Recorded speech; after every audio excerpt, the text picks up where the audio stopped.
انتہائی عقیدت محبت ایماندارانہ انداز میں درود شریف کا نذرانہ پیش کریں. پڑھیے بابا سے.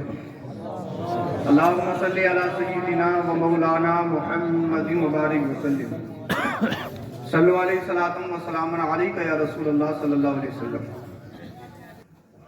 درود شریف پڑھا کریے. درود شریف پڑھنے سے زبان میں شیریں پیدا ہوتی ہے. آپ نے دنیا میں بہت سارے لوگ ایسے دیکھے ہوں گے جب وہ بات کرتے ہیں تو ان کی بات ڈائریکٹ دل پہ اثر کرتی ہے. وہ ڈائریکٹ دل پہ قبضہ کر لیتے ہیں. اللہ پاک ان کی گفتگو میں ان کی زبان میں ایسی سلاست پیدا فرماتا ہے کہ وہ جو بھی بولے لوگوں کو اچھا لگتا ہے.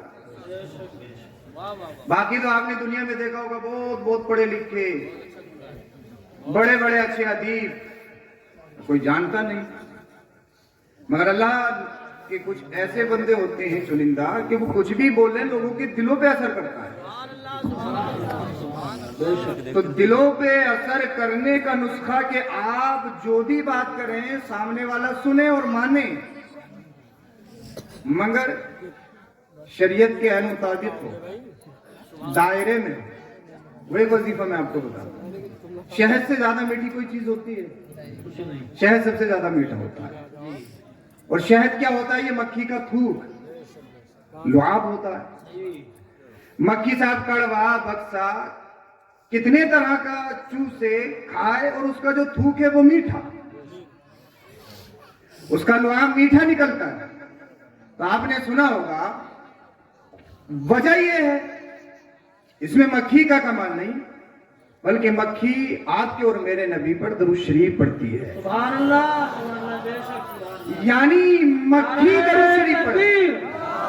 نعرہ تکبیر، نعرہ رسالت، نعرہ رسالت. سید افروز میاں صاحب، نعرہ تکبیر.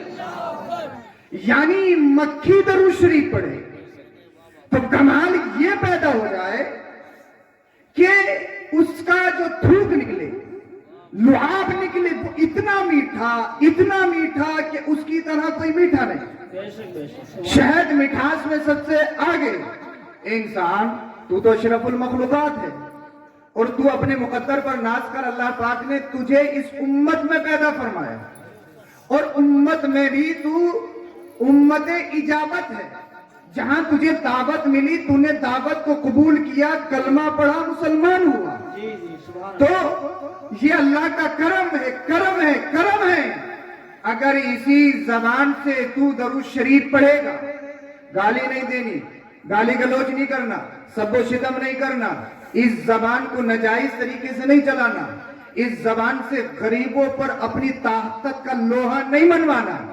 اس زبان سے اگر نبی پر درود شریف پڑھو، اس زبان سے اگر آقا کریم صلی اللہ علیہ وسلم پر درود شریف پڑھو.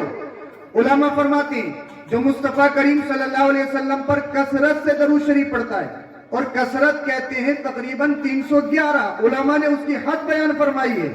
جو ہر روز مصطفیٰ پر 311 مرتبہ کنٹینیو درود شریف پڑھے. اب درود شریف آپ وہ بھی پڑھ سکتے ہیں جو نماز میں پڑھتے ہیں، اللہم صلی علی محمد وعلی آل محمد. آپ درود شریف وہ بھی پڑھ سکتے ہیں جو علماء بار بار پڑھواتے ہیں، اللہم صلی علی سیدنا و مولانا محمد. آپ درود شریف صلی اللہ علیہ وسلم بھی پڑھ سکتے ہیں. آپ درود شریف صلی علی محمد بھی پڑھ سکتے ہیں. آپ درود شریف صلی علی نبی بھی پڑھ سکتے ہیں. آپ درود شریف اللہ رب محمد صلی اللہ علیہ وسلم، نحن عباد محمد صلی اللہ علیہ وسلم، وعلی ذبیہ وآلہ ابد الدہور وکرم، وعلی علیک واصحابک سیدی یا رسول اللہ صلی اللہ علیہ وسلم، یہ بھی پڑھ سکتے ہیں. یعنی آپ جو چاہو درود شریف پڑھو. میرا یقین کہتا ہے سب سے عظیم اللہ اللہ تحفہ، سب سے بڑی نعمت، سب سے بڑا وظیفہ خلوص کے ساتھ مصطفیٰ پر درود شریف پڑھنا ہے. اور اس کا کمال یہ ہوتا ہے جو کنٹینیو راتوں دن مصطفیٰ پر درود شریف پڑھتا ہے تو اللہ پاک ان کی زبان میں وہ شیریں عطا کر دیتا ہے. جب تک دنیا میں رہتے ہیں زندہ رہتے ہیں، اس دنیا سے چلا جاتے ہیں تب بھی زندہ رہتے ہیں. آپ دیکھ لیجئے اعلیٰ حضرت سرکار، اعلیٰ حضرت کو 100 کچھ سال ہو گئے. اعلیٰ حضرت کے ماننے والے کل اتنے موجود نہیں تھے جتنے آج ہیں. یعنی جتنا ٹائم بڑھتا چلا جا رہا ہے مقبولیت بڑھتی چلی جا رہی ہے. اللہ اللہ. اعلیٰ حضرت امام احمد رضا خان فاضل بریلوی علی رحمت و رضوان کوئی ہندوستان کے پی ایم نہیں رہے, کسی صوبے کے سی ایم نہیں رہے, وہ کوئی اللہ اللہ ایم پی نہیں رہے, ودھائکی انہوں نے نہیں لڑی, چیئرمین رہی رہے. اللہ اللہ حد تو یہ ممبری تک کے الیکشن نہیں لڑا. مگر آج پوری دنیا میں دیکھو, جہاں دیکھو رضا رضا رضا رضا رضا رضا, جہاں دیکھو اعلیٰ حضرت اعلیٰ حضرت اعلیٰ حضرت. تو یہ وجہ کیا ہے؟ کوئی یہ نہ سمجھے صاحب میرے پاس مال ہے تو ہمیشہ کے لیے زندہ ہو جاؤں گا, میرا بیک گراؤنڈ مضبوط ہے تو ہمیشہ کے لیے نامور بن جاؤں گا. اس لیے اس دنیا میں بڑے بڑے ستا دھاری, بڑی بڑی کرسی والے, بڑے بڑے حاکم آئے ہیں جن کی مونچھوں پہ چراغ جلتے تھے اللہ اللہ, جن کے محلات اللہ اللہ بڑے بڑے تھے, جنہوں نے اپنے آپ کو رب بھی کہا, جنہوں نے اپنے آپ کو سپر پاور کہا. مگر تم نے دیکھا نہیں کتنے کتنے بڑے آئے, سب ختم ہو گئے. شداد ختم ہو گیا, اس کا مشن ختم ہو گیا. فرعون ختم ہو گیا, فرعون کا مشن ختم ہو گیا. ابو جہل ختم ہو گیا, ابو لہب ختم ہو گیا, ان کا مشن ختم. قارون ختم, ان کا مشن ختم. کربلا کے میدان میں یزید اللہ فوج کو لے کر آیا تھا, بڑا اترا رہا تھا, ٹھاک باغ میں تھا, بڑی سطح میں تھا, مٹا دوں گا نبی کے گھر والوں کو, مٹا دوں گا مذہب اسلام کو. مگر تم نے دیکھا نہیں وہ ہزاروں کی تعداد میں ہونے کے باوجود یزید ختم ہو گیا, یزیدی سطح ختم ہو گئی, اس کا نام و نشان ختم ہو گیا. یزید اللہ اللہ جیتے جیتے مر گیا. میرا حسین کل بھی زندہ تھا, آج بھی زندہ ہے, صبح قیامت تک زندہ رہے گا. زندہ مال و دولت سے نہیں رہتا ہے, زندہ نبی کے کرم سے رہتا ہے. نعرے تکبیر, نعرے رسالت, نعرے غوثیت, مسلکی اعلیٰ حضرت حضرت علامہ مفتی سید افروز میاں صاحب قبلہ, علماء اہل سنت. تو درود شریف پڑھنے کی عادت ڈالیں, اور جب درود شریف پڑھو گے تو نبی سے عشق ہوگا, درود شریف پڑھو گے تو نبی سے محبت ہوگی, درود شریف پڑھو گے تو نبی سے لگاؤ ہوگا. اور جتنا زیادہ درود شریف پڑھو گے جنت میں نبی کی اتنی ہی قربت حاصل ہوگی. تو درود شریف پڑھنا چاہیے, اٹھتے بیٹھتے جاگتے. کوئی اتنا بڑا عمل نہیں ہے, صلی اللہ علیہ وسلم بھی یاد پڑھ سکتے ہیں. جب ہم 50 سال کی عمر میں گانا سن سکتے ہیں, یاد کر سکتے ہیں, یا دنیاوی بہت ساری سیاسی باتیں ہمارے ذہن میں جب آ سکتی ہیں, تو ایسا نہیں کہ ہم درود شریف یاد نہیں کر سکتے, ہم نمازیں یاد نہیں کر سکتے, ہم یا دعائے قنوت یاد نہیں کر سکتے, یا ہم نماز جنازہ یاد نہیں کر سکتے. سب کر سکتے ہیں, مگر ایکٹیویٹی ہونا چاہیے, سوچ ہونا چاہیے, فکر ہونا چاہیے. جب یہ ساری چیزیں ہمارے درمیان ہوں گی اللہ اللہ, تبھی ہم اللہ اکبر کبیرہ دین سیکھیں گے. تو مجھے ٹاپک دیا گیا ہے, مجھے تعلیم پہ گفتگو کرنی. آپ کے سمجھ آ رہا ہے تو بولو ذرا سبحان اللہ. آپ میرے لیے نئے نہیں ہیں, بے شک اب پرانے ہو چکے ہیں. بولو ذرا سبحان اللہ. اللہ پاک نے جزاک اللہ, اللہ پاک نے قرآن کریم میں ارشاد فرمایا, قل هل يستوي الذين يعلمون قل هل يستوي الذين يعلمون والذين لا يعلمون. یعنی پڑھے لکھے اور بے پڑھے برابر نہیں. بے شک تعلیم یافتہ اور جنہوں نے تعلیم سیکھی نہیں وہ برابر نہیں, فرق ہے. اس لیے تعلیم روشنی ہے, تعلیم حقیقت ہے, بے شک تعلیم لائٹ ہے. نالج انسان کو انسان بناتی ہے, کھانے پینے سے کوئی انسان نہیں ہوتا. یہ کام تو جانور بھی کرتے ہیں, چلتے پھرتے جانور بھی ہیں. اب انسان آپ سمجھو کہ جس کے 4 ہاتھ پیر ہوں, جو چل رہا ہو, جو کھا رہا ہو, جو پی رہا ہو, جو سو رہا ہو, انسان نہیں, وہ انسان نہیں ہے. انسانیت ہے کیا؟ یعنی انسان کے اندر ایک انسان ہے, اور اس انسانیت کا نام ہے احساس, ذمہ داری, فیلنگ. جب تک انسان کے اندر جو احساسات ہیں وہ احساسات میں ڈالنا ہو, یعنی غصہ آیا ماں کو گالی, غصہ آیا باپ کو گالی, غصہ آیا بڑے بھائی کو گالی, غصہ آیا تو کسی کو بھی تماچا مار دیا. ہم پوچھے بھائی تو نے باپ کو گالی دی, تو نے ماں کو گالی دی, ماں کو تو گالی دیتا ہے, باپ کو گالی دیتا ہے. حضرت غصے میں تھا, حضرت غصے میں تھا. اللہ اللہ.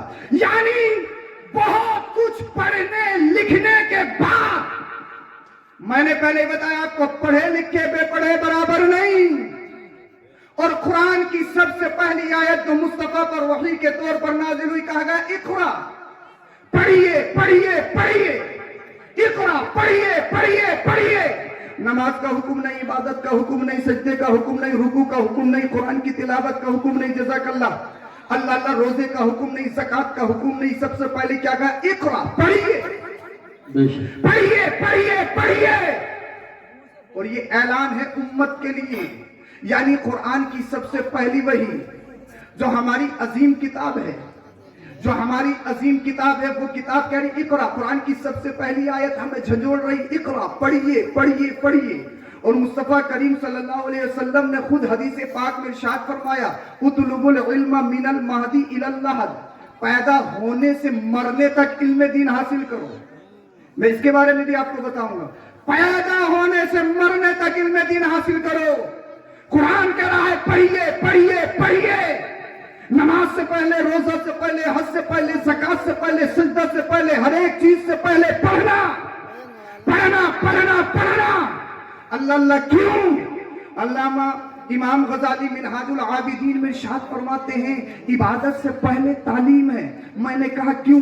جواب ملا اس لیے جب تعلیم ہوگی نہیں، آپ کو معلوم نہیں غسل کیسے کرنا ہے، جب آپ پڑھے لکھے نہیں تو آپ کو معلوم نہیں وضو کیسے کرنا ہے، اور جب آپ کا وضو ہوا نہیں، آپ نماز پڑھنے کے لیے کھڑے ہوئے، جب وضو ہی نہیں تو نماز کا کوئی مطلب ہی نہیں، نماز بھی ادا نہیں ہوگی۔ اللہ اللہ۔ اور جب ہم نے تعلیم حاصل نہیں کی ہے تو آپ کو معلوم نہیں کہ نیت باندھتے ہوئے ہاتھ کہاں تک اٹھانے چاہیے، ہاتھ کی کیفیت کیا ہونی چاہیے، اور پھر نیت کہاں باندھنی چاہیے۔ کوئی ایسے باندھ رہا ہے، کوئی ایسے باندھ رہا ہے، کوئی یہاں باندھ رہا ہے، کوئی وہاں باندھ رہا ہے۔ اس کا مطلب یہ کہ ہم نے تعلیم سیکھی نہیں۔ اب مجھے بتائیے جب ہم پڑھے لکھے ہیں نہیں تو ہمیں یہ پتہ نہیں کہ نیت کیسے باندھنی ہے، کہاں باندھنی ہے، کس طرح سے باندھنی ہے، عورتوں کو کیا طریقہ ہے، مردوں کا کیا طریقہ ہے، رکوع جائیں تو رکوع کیسے کرنا ہے، سجدے میں جائیں تو سجدے میں کیا کرنا ہے، اللہ اللہ۔ اس کے بعد قوما کریں تو کیا پوزیشن ہونا چاہیے، جلسے میں بیٹھے تو کیا حالت ہونا چاہیے۔ جب ہم نے سیکھا ہی نہیں تو معلوم نہیں، اللہ اللہ۔ جب ہم جانتے نہیں اور جب جانتے نہیں، اگر تم بے جانے، جب تم کچھ جانتے ہی نہیں، جب تمہیں کچھ پہچانی نہیں ہے تو پھر سجدہ بھی قبول نہیں ہے، رکوع بھی قبول نہیں، تمہاری نماز ہی نہیں۔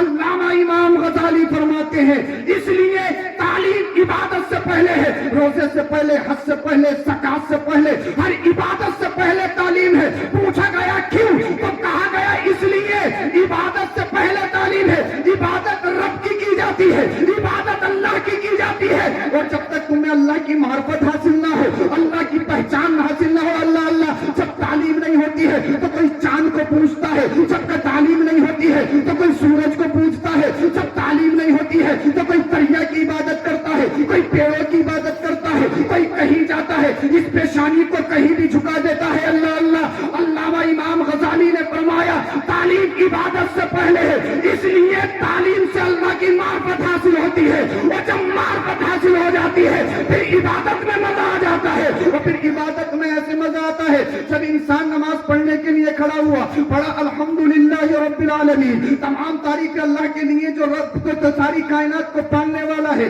الرحمن الرحیم، جو رحمان بھی ہے رحیم بھی ہے، مالک یوم الدین، روز جزا کا مالک ہے۔ اب آپ کی توجہ چاہتا ہوں، قرآن آگے کہہ رہا ہے، سورہ فاتحہ الحمد ہمیں بتا رہی ہے ایاک نعبد و ایاک نستعین، اے اللہ ہم تیری ہی عبادت کریں اور تجھ ہی سے مدد مانگے۔ اب آپ کی توجہ چاہوں گا، یہاں پڑھے لکھے لڑکے بھی بیٹھے ہیں، علماء بھی بیٹھے، آپ سب کی توجہ۔ الحمد شریف میں کہا گیا ایاک نعبد و ایاک نستعین، اے اللہ ہم تیری عبادت کریں اور تجھ ہی سے مدد مانگے۔ اور جانتے ہو تیرا کب بولا جاتا؟ تیرا، آپ کا، تم کب بولا جاتا ہے؟ جب کوئی چیز سامنے موجود ہو۔ اگر وہ سامنے نہیں ہے، حاضر نہیں ہے، غائب ہے، تو غائب کے لیے کہا جاتا وہ، اس کا، وہ سب، وہ سے تعبیر کیا جاتا۔ تیرا آپ جبھی کہو گے جب سامنے موجود ہو، اللہ اللہ۔ اب آپ کی توجہ چاہتا ہوں، قرآن میں الحمد شریف میں کہا گیا ایاک نعبد و ایاک نستعین، اے اللہ ہم تیری عبادت کریں، اے اللہ اللہ اللہ۔ قرآن کہہ رہا ہم تیری عبادت کریں،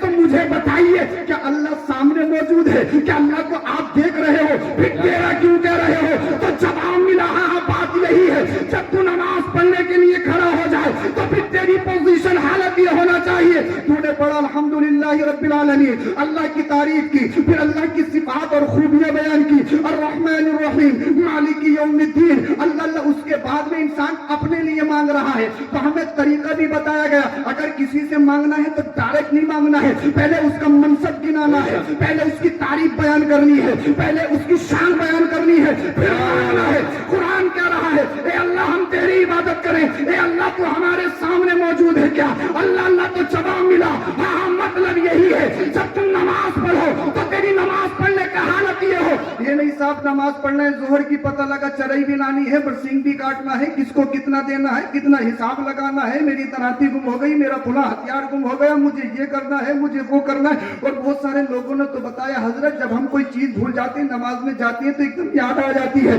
تو پھر یہ نماز کیسی ہے، پھر یہ نماز کیسی ہے؟ ہمارا ذہن کبھی پاک بڑا گھومتا ہے، کبھی امروہہ جاتا ہے، کبھی دہلی جاتا ہے، کبھی کہیں جاتا ہے، کبھی کہیں جاتا ہے، کبھی کہیں جاتا ہے، مگر رب کہہ رہا ہے ایاک نعبد، اے اللہ ہم تیری عبادت کریں۔